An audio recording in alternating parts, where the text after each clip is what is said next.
నమస్కారం ETV news కి స్వాగతం ఈనాటి ముఖ్యాంశాలు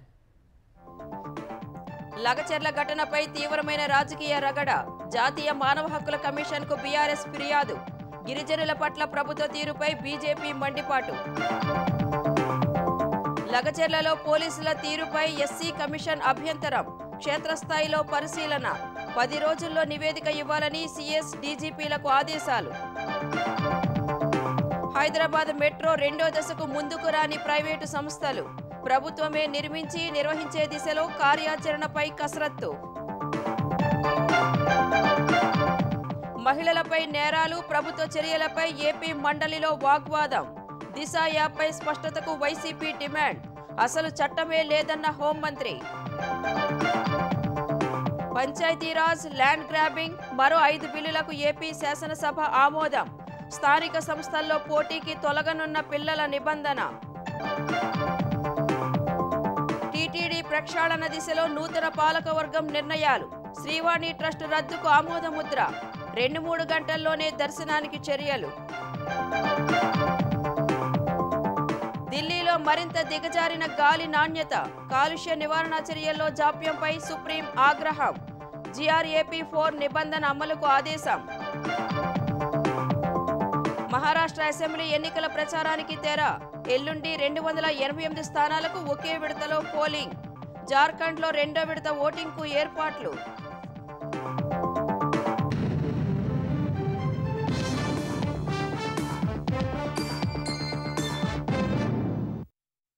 లగచర్ల ఘటనపై ప్రధాని మోదీ రాహుల్ గాంధీ ఖర్గే స్పందించాలని బీఆర్ఎస్ కార్యనిర్వాహక అధ్యక్షుడు కేటీఆర్ డిమాండ్ చేశారు రాజ్యాంగ పరిరక్షణ సహా పేదల కోసం పనిచేసే పార్టీ కాంగ్రెస్ అని పదే పదే చెబుతున్న రాహుల్ లగచర్ల ఘటనపై ఎందుకు స్పందించడం లేదని ఢిల్లీలో ప్రశ్నించారు లగచర్ల బాధితులను ఢిల్లీ తీసుకువెళ్లిన బీఆర్ఎస్ నేతలు జాతీయ మానవ హక్కుల కమిషన్ ఎస్టీ కమిషన్లను కలిశారు బాధితులు తమ సమస్యలను వివరించడం సహా పోలీసులు గ్రామానికి వచ్చి తీవ్రంగా హింసించి అరెస్టు చేశారని గ్రామం మొత్తం ఖాళీ అయ్యిందని వాపోయారు భూములు పోతాయన్న ఆందోళనతో గ్రామంలోకి వచ్చిన అధికారులను అడ్డుకునే ప్రయత్నం చేసిన విషయాన్ని ప్రభుత్వం పెద్దదిగా చూపిస్తూ వారి భూములను లాక్కునే ప్రయత్నం చేస్తోందని బీఆర్ఎస్ నేతలు ఆగ్రహం వ్యక్తం చేశారు సీఎం తన అల్లుడి కంపెనీ కోసం లగచర్లలో భూములు లాక్కుంటున్నారన్న కేటీఆర్ 9 నెలలుగా నియోజకవర్గంలో రైతులు ఆందోళన చేస్తుంటే పట్టించుకోలేదని మండిపడ్డారు 60-70 లక్షలు విలువ చేసే భూములకు 10 లక్షలు ఇస్తామంటున్నారని తెలిపారు పార్లమెంటు సమావేశాల్లో లగచర్ల అంశాన్ని ప్రస్తావిస్తామన్న కేటీఆర్ కేంద్ర ప్రభుత్వం లగచర్ల వ్యవహారంపై సీఎస్ డీజీపీకి నోటీసులు ఇవ్వాలని కోరారు రాహుల్ గాంధీని అడుగుతున్నాం మా పార్టీ ఆదివాసీలు గిరిజనులు పేద వర్గాలు దళితులు వెనుకబడ్డ తరగతులు వీళ్ళ పార్టీ మాది వాళ్ళ కోసమే పనిచేస్తున్నాం కాన్స్టిట్యూషన్ కాపాడుతున్నాం అంటున్నావు ఇదేనా రాజ్యాంగ రక్షణ ఇదేనా పేద వర్గాల పట్ల నీకున్న ప్రేమ ఎందుకు మణిపూర్ గురించి మాటిమాటికి మాట్లాడే రాహుల్ గాంధీ ఎందుకు కొడంగల్ గురించి మాట్లాడవు ఎందుకు తెలంగాణ గురించి మాట్లాడవు తెలంగాణలో ఇన్ని దురాగతాలు జరుగుతుంటే నీ ముఖ్యమంత్రిని నియంత్రించే పరిస్థితులు లేవా మీరే చెప్పారు ఎలక్షన్లకు ముందు ఒక్క పిలుపునిస్తే మీ తమ్ముడిని మీ అన్నని నేను వచ్చి వాలిపోతా మీ దగ్గరకు వస్తా అన్నావు ఎక్కడున్నావు ఈరోజు మీరు ఎక్కడున్నారో చెప్పండి అక్కడికే వస్తామంటున్నారు మా చెల్లెలు మీతో మొరబెట్టుకుంటామంటున్నారు శాంతి భద్రతల వైఫల్యం వల్లే లగచర్లలో అధికారులపై దాడి జరిగిందని బీజేపీ ఎంపీలు డీకే అరుణ ఈటెల రాజేందర్ ఆరోపించారు సంగారెడ్డి జిల్లా కంది జైలులో లగచర్ల ఘటనలో అరెస్టు చేసిన 16 మంది రైతులను 2 ఎంపీలు కలిశారు కాంగ్రెస్ సర్కారు రైతుల నుంచి బలవంతంగా భూములను లాక్కోవడానికి యత్నిస్తోందన్న వారు ఫార్మా కంపెనీ వద్దంటూ 8 నెలలుగా అన్నదాతలు దీక్షలు చేస్తున్నారని గుర్తు చేశారు ప్రభుత్వం బేషరతుగా క్షమాపణలు చెప్పి లగచర్ల గ్రామస్తులను జైలు నుంచి విడుదల చేయాలని ఎంపీలు డిమాండ్ చేశారు తర్వాత రైతుల కుటుంబాలను పరామర్శించడానికి లగచర్ల గ్రామానికి వెళుతుండగా డీకే అరుణ ఈటెల రాజేందర్ ఏలేటి మహేశ్వర్ రెడ్డిని మొయ్యినాబాద్ దగ్గర పోలీసులు అడ్డుకుని స్టేషన్కు తరలించారు ఈ చర్యపై మండిపడిన వారు రైతులకు న్యాయం జరిగే వరకు పోరు ఆగదని తేల్చి చెప్పారు 3-4 వెహికల్ మరి ఆ గ్రామంలో సడన్ గా పోవడం వల్ల ఆందోళన చెంది కలెక్టర్ గారిని మేము ఎవరు చేసుకొని మేమందరం గో బ్యాక్ అని వచ్చి గ్రామం నుంచి వెళ్ళిపోవాలి మేము భూములు ఇవ్వమని చెప్పినాము అంటే పోలీసుల వైఫల్యం లా అండ్ ఆర్డర్ వైఫల్యం వల్లనే అక్కడ సంఘటన జరిగింది వాస్తవంగా చెప్పాలంటే 100 మంది పోలీసులతో ప్రజల్ని భయభ్రాంతులకు గురి చేయడమే కాకుండా గుడ్లను కొట్టినట్టు కొట్టడమే కాకుండా పోలీస్ స్టేషన్లకు తీసుకుపోయి ఏ హింసకైతే పాల్పడరో అలాంటి పోలీసుల మీద చట్టపరమైన చర్యలు తీసుకోవాలని చెప్పి మేము ప్రభుత్వాన్ని హెచ్చరిస్తా ఉన్నాం లగచెర్ల గ్రామస్తుల పట్ల పోలీసులు వ్యవహరించిన వైఖరి సరికాదని జాతీయ ఎస్టీ కమిషన్ సభ్యుడు హుస్సేన్ నాయక్ ఆగ్రహం వ్యక్తం చేశారు. సమస్య పరిష్కరించే విధానం ఇది కాదని, ప్రజలను మరోసారి ఇబ్బందులకు గురి చేయొద్దని పోలీసులకు స్పష్టం చేశారు.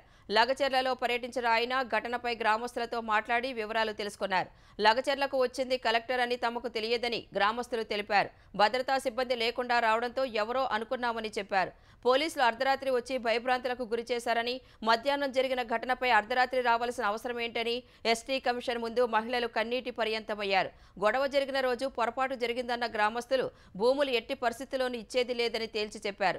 తర్వాత పోలీసులను అడిగి వివరాలు తెలుసుకున్న హుస్సేన్ నాయక్ ప్రజలను ఎందుకు భయపెడుతున్నారని అడిగారు. దాడి చేసిన వారిపై మాత్రమే చర్యలు తీసుకోవాలని సూచించారు. కలెక్టర్ గ్రామానికి వచ్చిన రోజు భద్రతా చర్యలు చేపట్టకపోవడం సరికాదన్న ఆయన లగచెర్ల ఘటనపై 10 రోజుల్లో నివేదిక ఇవ్వాలని సీఎస్ డీజీపీని ఆదేశించారు. అయినా కలెక్టర్ గారు వస్తున్నప్పుడు ముందు కరెక్ట్ చూసుకొని ఉండే. దాదాపు 7-8 నెలల నుండి వాళ్ళు ధర్నాలు చేస్తున్నారు, రాస్తారోకోలు చేస్తున్నారు అని చెప్పు. ఇంత తెలిసి కూడా కలెక్టర్ గారు అడ్డదిడ్డంగా ఎలా వచ్చేస్తారండి? కలెక్టర్ అని ఎవరికి తెలుస్తుంది? ఇక్కడ వచ్చే విధానం ఇది కాదు కదా.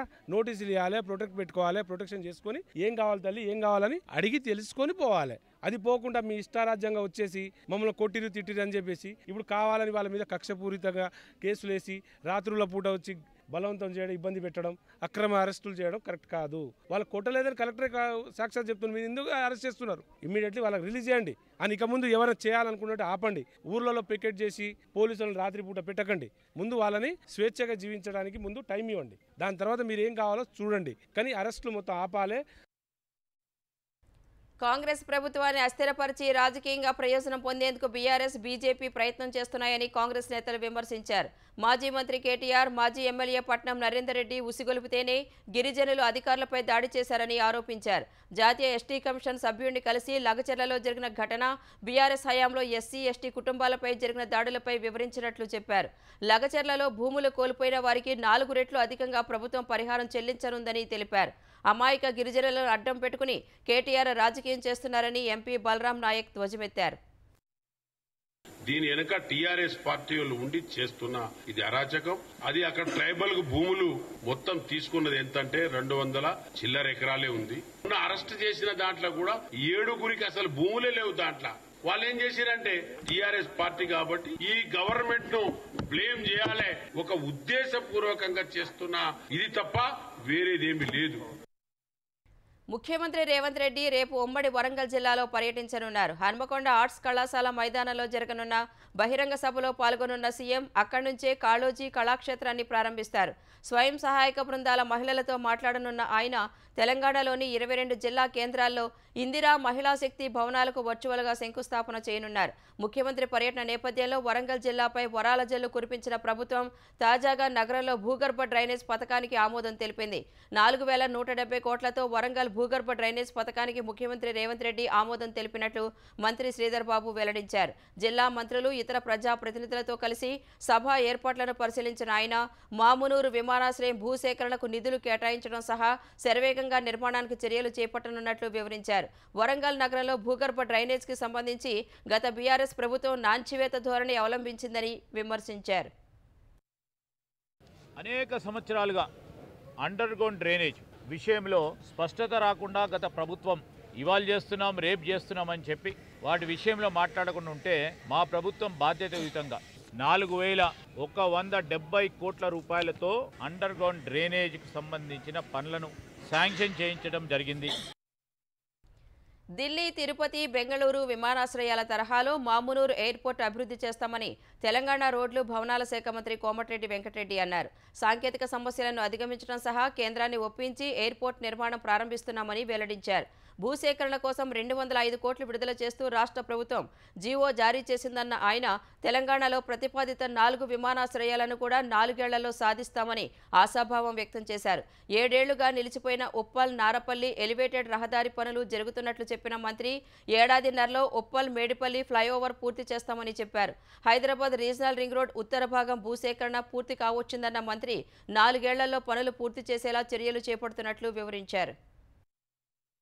నార్త్ పార్ట్ది సీఎం గారు ఇంతకుముందు చెప్పి 90% భూసేకరణ చేసినాం. కానీ వాళ్ళకి అమౌంట్ ఇచ్చిన తర్వాత జనవరిలో ఇది ఒక ఫేస్ 2-3 ప్యాకేజీల వరకు గ్రౌండ్ వర్క్ చాలా ఉన్నది. వాళ్ళు ఏం చేయలే. 2016 అనౌన్స్ చేస్తే దాని గురించే పట్టించుకోలే. ఇంత పెద్ద ప్రాజెక్టు కేంద్రం 100% వాళ్ళ ఫండింగ్ తో చేస్తున్నప్పుడు ఎట్లా చేయాలి? అలాంటిది 7,000 కోట్లకు 1,00,000 కోట్లు ఇలా విలువ చేసే ORR ని 7,000 కోట్లకు అమ్ముకొని పప్పు బెల్లాల్లాగా పంచిపెట్టింది. 4 years లో world class development of Hyderabad regional ring road fast track లో చేయాలని నిర్ణయించుకున్నాం. ప్రజాపాలన విజయోత్సవాల్లో భాగంగా వేములవాడ ఆలయం పట్టణ అభివృద్ధి కోసం తెలంగాణ ప్రభుత్వం 127,65 రూపాయలు మంజూరు చేసింది. ఎల్లుండి వేములవాడలో ముఖ్యమంత్రి రేవంత్ రెడ్డి పర్యటించనుండగా ప్రభుత్వం ఉత్తర్వులు జారీ చేసింది. వేములవాడ శ్రీ రాజరాజేశ్వర స్వామి ఆలయం విస్తరణ సహా భక్తులను అధునాతన సదుపాయాలు కల్పించేందుకు 76 కోట్ల రూపాయలు మంజూరు చేసింది. ఈ వార్షిక బడ్జెట్లో 50 కోట్లు, వచ్చే ఏడాది 26 కోట్ల రూపాయలు వినియోగించి వసతులను కల్పించేందుకు ప్రభుత్వం అనుమతినిచ్చింది.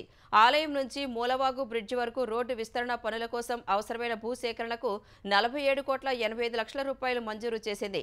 వేములవాడ పట్టణంలోని మురుగునీరు మూలవాగులో కలవకుండా మళ్లించే ప్రాజెక్టుకు ప్రభుత్వం పరిపాలనా అనుమతులు ఇచ్చింది. బతుకమ్మ తెప్ప నుంచి జగిత్యాల కమాన్ జంక్షన్ వరకు 3,80 రూపాయలతో డ్రైనేజ్ పైప్లైన్ నిర్మాణానికి అనుమతులు, నిధులు మంజూరు చేసింది. వేములవాడలో నూలు డిపో ఏర్పాటుకు 50 కోట్లు మంజూరు చేసిన సర్కార్ రుద్రంగిలో 6 కోర్సులు 244 సీట్లతో ఏటీసీ కాలేజ్ ఏర్పాటుకు అనుమతి ఇచ్చింది.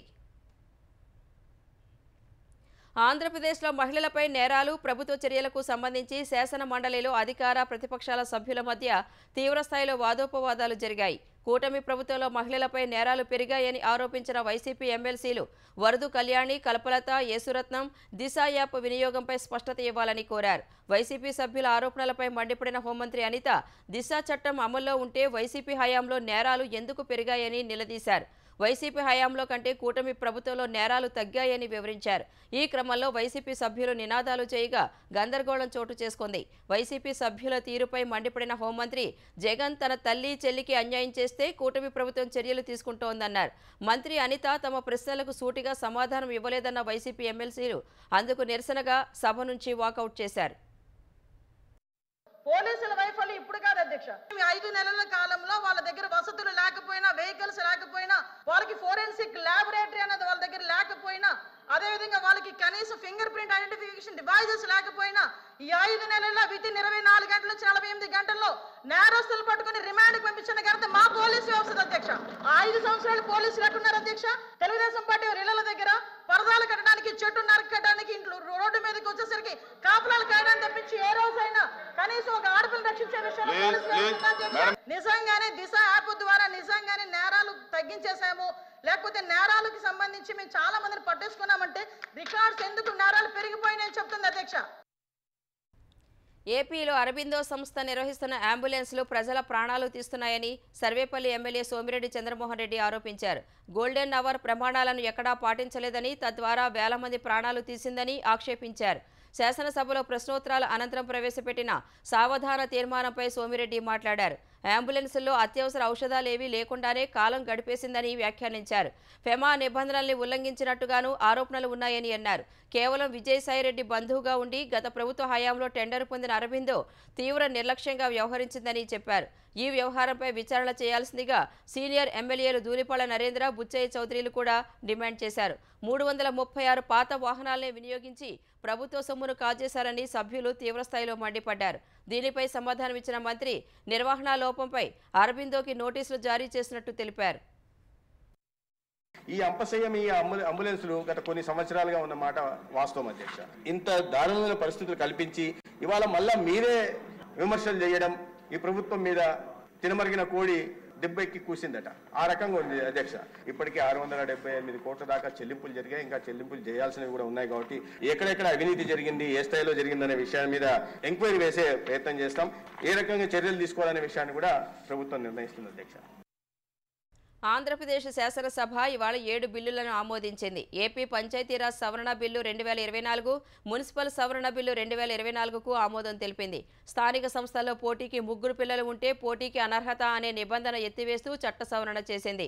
ఎన్టీఆర్ హెల్త్ యూనివర్సిటీ సవరణ bill, ayurvedic, homeopathy, medical practitioners చట్ట సవరణ బిల్లులను ఆమోదించింది. ఆంధ్రప్రదేశ్ మెడికల్ ప్రాక్టీషనర్స్ రిజిస్ట్రేషన్ చట్ట సవరణ బిల్లు 2024, ల్యాండ్ గ్రాబింగ్ నిరోధక bill, AP cooperative society society సవరణ బిల్లు 2024ను కూడా అసెంబ్లీ ఆమోదం తెలిపింది. తెలంగాణలో రైతుల రుణాలు మాఫీ చేయలేదంటూ ప్రధాని నరేంద్ర మోదీ బీజేపీ నేతలు చేస్తున్న వ్యాఖ్యలపై సీఎం రేవంత్ రెడ్డి ఎదురుదాడికి దిగారు. రైతు రుణమాఫీపై కేంద్ర ప్రభుత్వం తరపున ఓ కమిటీ వేసి తెలంగాణకు పంపాలని సవాల్ విసిరారు. మహారాష్ట్ర ఎన్నికల ప్రచారంలో భాగంగా పూణేలో మాట్లాడిన రేవంత్ రెడ్డి ఎన్నికల్లో ఇచ్చిన హామీ మేరకు రైతులకు రుణమాఫీ చేసినట్లు పునరుద్ఘాటించారు. కేంద్రంలోని బీజేపీ ప్రభుత్వం రైతులు, పేదలు, నిరుద్యోగుల కోసం ఏమీ చేయలేదని, అన్ని వైఫల్యాలు వారి వైపు ఉన్నా ప్రధాని మోదీ తమ గ్యారంటీలపై మాట్లాడుతున్నారని విమర్శించారు. 2 लाख रुपए तक 25 दिन में 18,000 करोड़ रुपए तेलंगाना राज्य सरकार ने किसानों को माफी किए।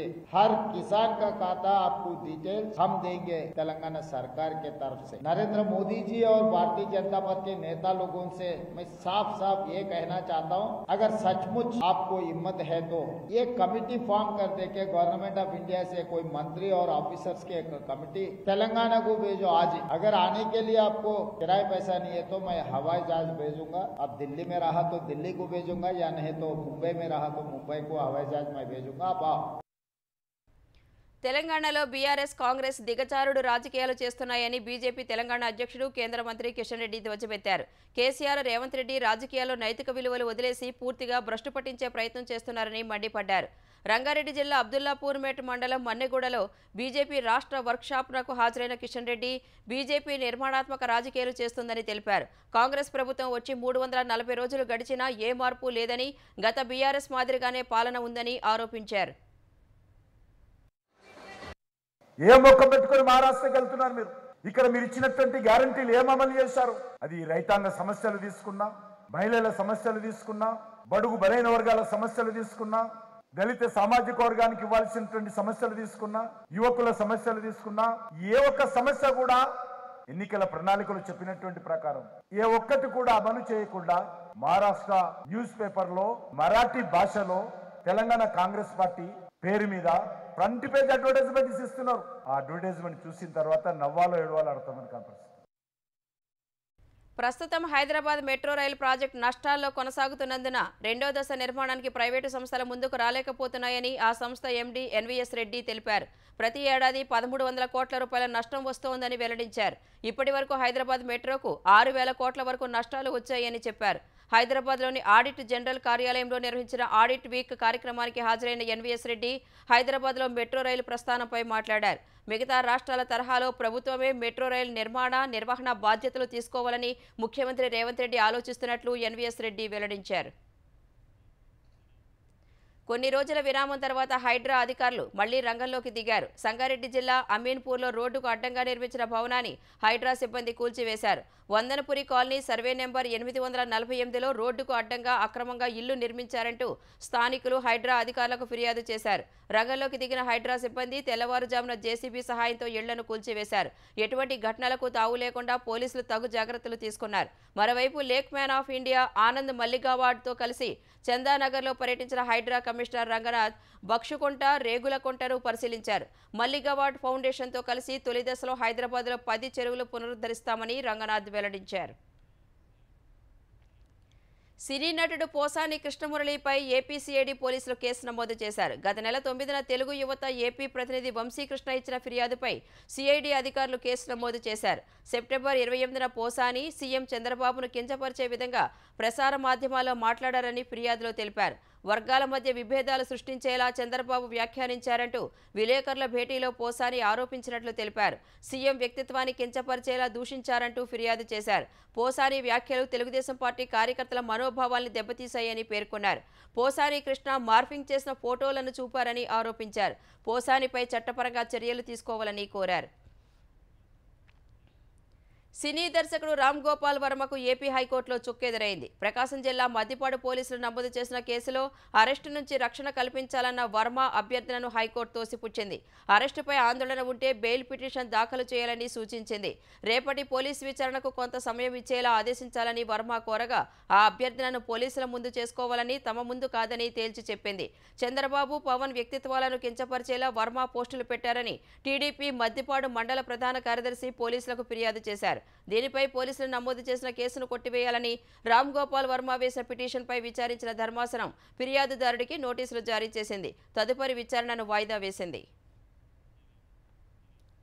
శ్రీవాణి ట్రస్టును తిరుమల తిరుపతి దేవస్థానం టీటీడీ రద్దు చేసింది. ఈ మేరకు పాలక మండలి సమావేశంలో నిర్ణయం తీసుకున్నట్లు టీటీడీ చైర్మన్ బిఆర్ నాయుడు ప్రకటించారు.